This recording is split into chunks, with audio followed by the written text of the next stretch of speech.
Ang topic naman natin ngayon ay yung mga mapagpaimbabaw. Oo. O kaya medyo may kayabangan. Oo. Ang tanong, bakit may mga tao na medyo mayayabang? O mapagpaimbabaw? May mga... Yung mga magpaimbabaw parang kasama ba yan yung mga tao rin na mapanuri, mapatutsada, parang gano'n, yung mga gano'n. Yun yung mga parisiyo, parang yung mga parisiyo. Ay, oo. Mahilig silang patutsada. Yan, Oh, yan. Kasi nga, ang panlasalinisan nila, perfecto sila eh.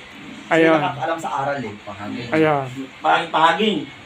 Ibig sabihin pala, Kaya kung may aral na iba, mali na yun. Sa kanila kasi sila talaga yung... Marunong. Oo, sila yung marunong. Sila kasi yung authority that time. Sila yung authority pagdating sa spiritual na ano. so ibig sabihin, kapag may kaalaman na, medyo ganon. O kapag may kayamanan, medyo ganon. O kaya pag yung may kapangyarihan, parang ganon. Okay, titingnan natin ano ito sa... Parang, Mula sa... sinabi, para malaman natin yung... mula sa Jeremiah chapter 9 ano yan, verses 23 o Old Testament daw. Jeremiah chapter 9 verses 23 at 24. 9. 23 at 24. Basa. Sige. Okay. Ganito ang sabi ng Panginoon. Huwag magmapuri ang marunong sa kanyang karunungan. At huwag magmapuri ang makapangyarihan sa kanyang kapangyarihan. Huwag magmapuri ang mayaman sa kanyang kayamanan. Okay, hold that. So, may tatlong bagay na sinalita niya dito, ano, na huwag magmapuri, no?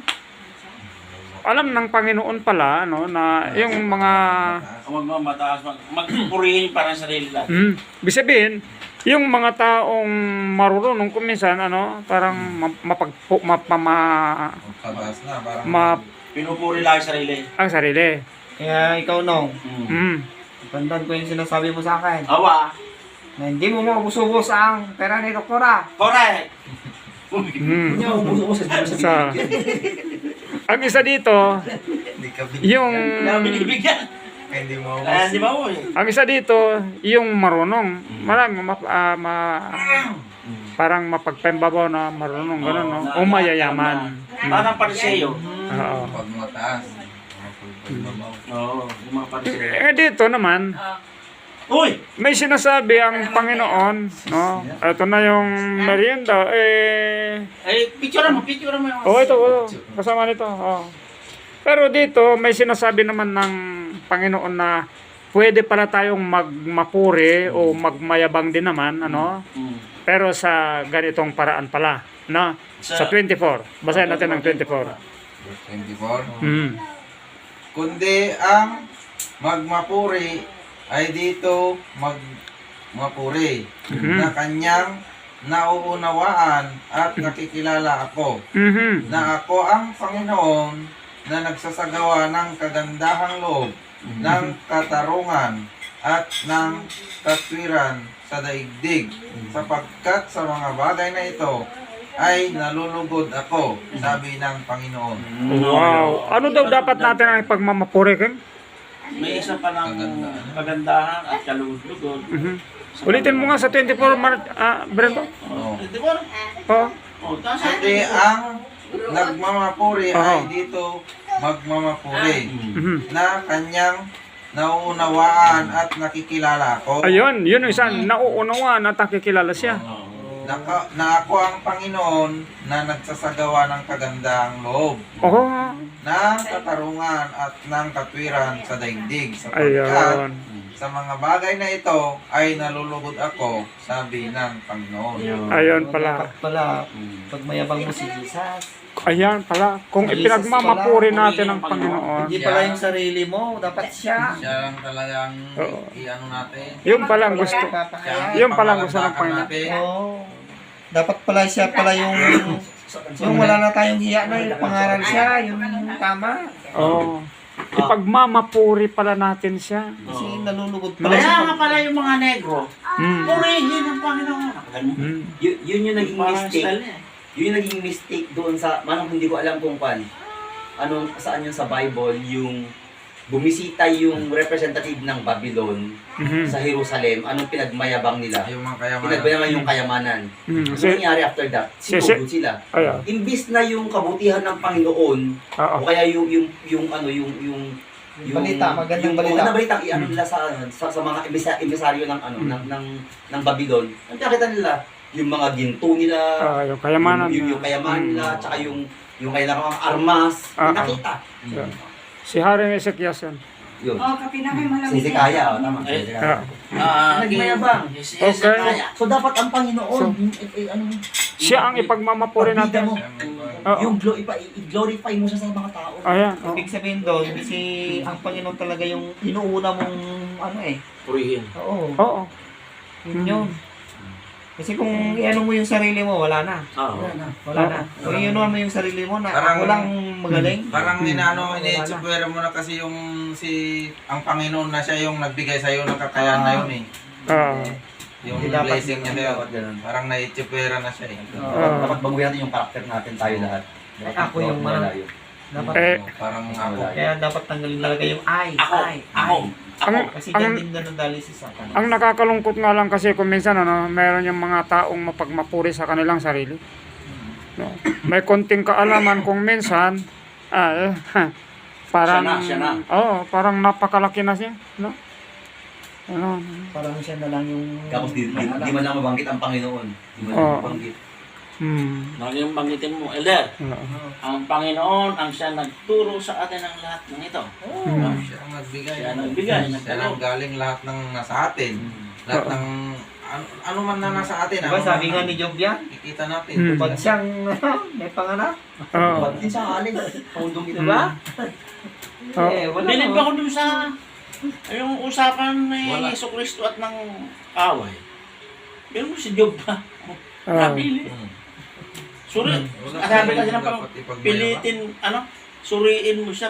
Parang subukin mo siya. Subukin. Huwag mo lang kukunin ang kanyang buhay. Buhay.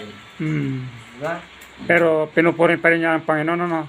Parang ang ganda yung gano'n, no? So, idugtong natin sa, Job 1:21. Basahin nga natin yan. Si Job. Oo. Kumbaga naging siya eh. Naging napagtiis. Oo. May sinalita dyan si Job. Hindi niya pinuri yung sarili niya. Hmm. Panginoon pa rin yung pinupuri niya. Job 20 at 21. Chapter 1, verses 20 at 21. Kaya pala ang Diyos mismo din ng parang pinagmayabang niya din si Job eh. Hmm. Diba? Oo. Si Job ang Pinuri niya pinagmayabang- si Job. Oo. Kasi alam niya na Tuwid ito, tuwid. siya rin yung inuuna niya kahit Chapter 1, verses 20. Nakita ni Umpisan mo to, ng Panginoon 20, na- 21 at 20. na siya pa rin talaga yung Matuwid siya. inuuna ng... basahin mo na natin. Sige, sige. Job chapter 1 verse 20 and 21. Sige. Pagkatapos ay tumindig si Job, pinunit ang kanyang balabal, inahitan ang kanyang ulo, Tira pa. nagpatira pa sa lupa at sumamba. Bubukod siya. Hmm. Sinabi niya, ubad akong lumabas Bakay-bakay. kasi napupunan ng aking ina at ubad akong babalik doon. Hmm. Ang Panginoon ang nagbigay at ang Panginoon ang bumawi. Purihin ang pangalan ng Panginoon. Ang ganda, no? Kahit ganun ang nangyari sa kanya, nilwalhati pa rin niya ang Panginoon. Purihin ang Nung Panginoon. sinasabi niya ito, nandun lang sa panon. Nandun lang sa point na Dying pagsubok. Nasa pagsubok na sa that time. Hmm. Matinding pagsubok na sa that time. Dying. Pero nagpupuri pa rin siya. Pinupuri pa rin niya ang Panginoon. Matakin mo yan. Tinatanyag pa rin niya ang Panginoon. Kasi ina-acknowledge niya na ang Panginoon talaga ang may authority sa lahat. Kaya Yeah. dapat nga, mas kung nandun ka sa taas nandun ka sa, nasa yung buhay mo nandun sa taas, Hmm. nasa hurok ng, alam mo yun, Tagumpay. tagumpay. Hmm. Dapat mas purihin mo. Kasi ito yung example. Mm. Siya ito, nandun sa matinding pagsubok. Mm. Pinupuri pa rin niya ang Panginoon. Ang Maging ganda. lesson yan Maging lesson. Magandang lesson. So, yun pala, ganun pala dapat magmapuri, ano? Job chapter Oo. 1. Hindi sa karunungan natin, hindi sa kayamanan, hindi sa... Doon pala nalulugod ang Diyos. Habang siya nasa lugmok na lugmok, no? Buhay na lamang niya ang natitira. Pinupuri pa. Pinupuri pa rin niya. Pinupuri pa rin niya ang Kumbaga, Panginoon. naghihingalo na nga siya eh. Oo. Ang ganda. Panginoon pa rin, Panginoon. Tinanggal niya yung balabal niya, inakita niya yung... Parang bata talagang lumabas sa sinapupunan, walang buhok, Hmm. walang damit. Hmm. So, Ang ganda, no? Ito ako. Wala na talagang natira sa kanya. Wala. Pati nga buhok niya. Sinalis. Walang natira sa kanya. Kasi sabi Kahit niya, na, ang Panginoon ang nagbibigay sa inyo, bumabawi. oo. Pati buhay. Siya ang Panginoon ang nagbibigay Ang buhay. damit nung ahas na sa tawagin, malaban eh. Ngayon, ito naman. Sige. Noong nawala na lahat yung kanyang mga anak, ano? At wala na, lahat wala nang naiwan sa kanya. Sabihan na. Na, basahin natin ang chapter 2 verses 9 and 10 naman. Pakinggan naman na uli ang Verses 9 and 10 mm, ng Job. Pagkatapos ay sinabi ng kanyang asawa sa kanya, mhm, mananatili ka pa ba sa iyong katapatan? Sumpain mo ang Diyos at mamatay ka na. mhm, Ngunit sinabi niya sa kanya, nagsasalita kang gaya ng pagsasalita ng mga hangal na babae. mhm. Hangal na babae. Tatanggap lang ba tayo ng mabuti sa kamay ng Diyos at hindi tayo tatanggap ng masama? Mhm. Sa lahat ng ito ay hindi nagkasala si Job sa pamagitan ng kanyang mga labi. Wow, ito mo. Nasa paghihirap na noon ang kanyang buong katawan, may sauce na ang kanyang buong katawan. Kaya kinurse na siya ng kanyang asawa. Isumpain mo na ang Panginoon mo, mamamatay ka na. Mamatay ka na. Mamatay ka na eh. Oo, mamatay ka na. Nagpupuri ka pa rin sa Panginoon. Ganyan na yung dinadanas mo. Oo. Ito mo, no? Namatay na lahat ng mga anak Gano'n rin natin. kaya, Alam mo, gano'n rin kaya kasakit yung sinasabihan ka ng mahal mo lang sa buhay ng yung pinapatot sa dahang ka. Oo. Mm. Na anin mo na yung uso mo ng Panginoon. Di ba masakit din yan? Oo. Hangal ka, sabi niya. Hangal ka. Bakit mo pinupuri ang Panginoong mong Diyos? Na samantalang nasa dusa ka na, pagdurusa. Sumpain mo na ang Diyos mo at mamatay ka na. Parang layuan mo na ang Panginoon Diyos. Parang ganyan. Pero dinefend pa rin niya ang Panginoon. Oo. Nagsasabi Kulang mo, na lang siguro, patayin din ng babae, no? Oo. nagsasabi niya. Kasi natubuan na siya na lahat ng ano eh. Bukol. Tsaka namatay yung mga anak nila. Oo. Oo. patay Wala na yung lahat. mga property. Wala Yung na. mga hayop namatay. Mm. Kaya ganito pala ang Dinanas magmapuri. Ganito. Hindi yung sa panahon na ikaw ay malusog, sa Sagana. panahon na sagana, sa ikaw panahon na karunungan, ano? Hindi pala yun ang panahon na Mas lalo ka palang pagmapuri. magpupuri sa Panginoon kung lubog na lubog ka na. Yeah. Napakagandang aral ito. Kaya kung sino man ang makakarinig sa inyo nito at gusto nyong makihalo sa aming pag-aaral, pumunta din kayo dito at wala tayong ibang pag-aaralan kundi Biblia lamang. Hindi tayo gagamit ng anumang libro at hindi rin tayo babanggit ng sinumang tao, relihiyon man o ano. Babasahin lamang natin ang Biblia at iingatan natin na makasakit tayo upang huwag nating mapagdamdam ang ating Panginoong Diyos. So pagpalain tayo lahat ng ating Panginoong Diyos, magandang oras sa ating lahat.